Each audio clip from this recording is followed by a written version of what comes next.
Uncle Jim is one of the family members I know most about because I've been researching what's happened to him for the last sort of 7 to 9 years now. He was one of my dad's brothers. He was the third eldest brother, one of 7, and my dad was one of the younger ones. He went to school in Sgt College.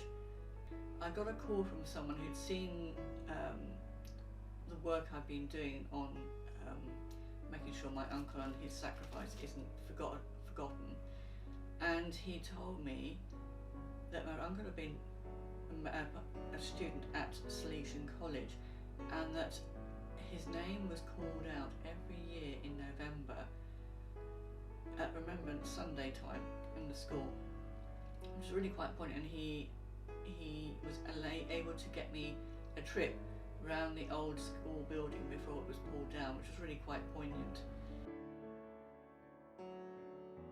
He joined the RAF as a volunteer in 1940. He was 20 at that point, so he was very young. He was barely out of school.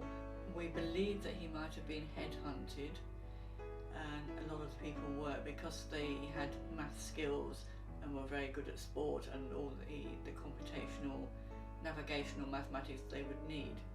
He joined RAF Feltwell on the 6th of November 1941, and he flew with 2 different crews, and he flew 12 operations.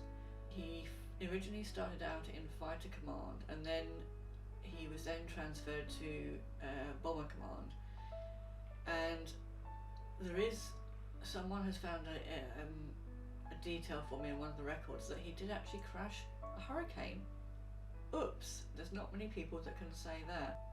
On the night of 8th of April 1942, he and his crew, the members of Wellington X3757, took off on a raid for Hamburg and were never seen again, basically. They are missing, still missing in action. That's nearly 80 years on now, and we don't know where they are.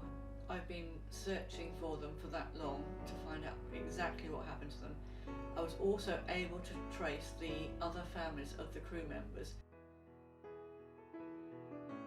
In 2012, when the Bomber Command Memorial was unveiled by the Queen, I actually was able to get tickets for one of the families, the rear gunner's family, who I'd recently just found, and we met up after the unveiling, and we obviously talked about our families, and it was very emotional.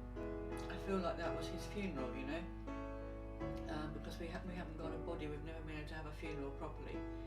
My grandmother used to think he was still alive, and used to keep newspaper cuttings of young men that had forgotten their memories, you know, lost their memory.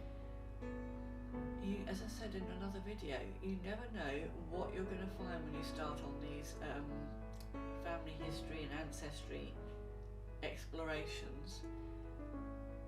It's just amazing, really, and I just wish I had more video about it, you know. I wish I was able to meet my uncle.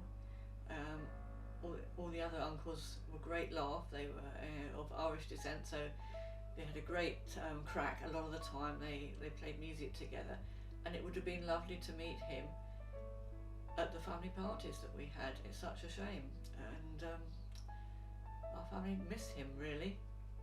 There's a huge hole in our family, which I hope by all the work that I've done that I've been able to fill, and yeah, give all this information out to my family and put it in a video.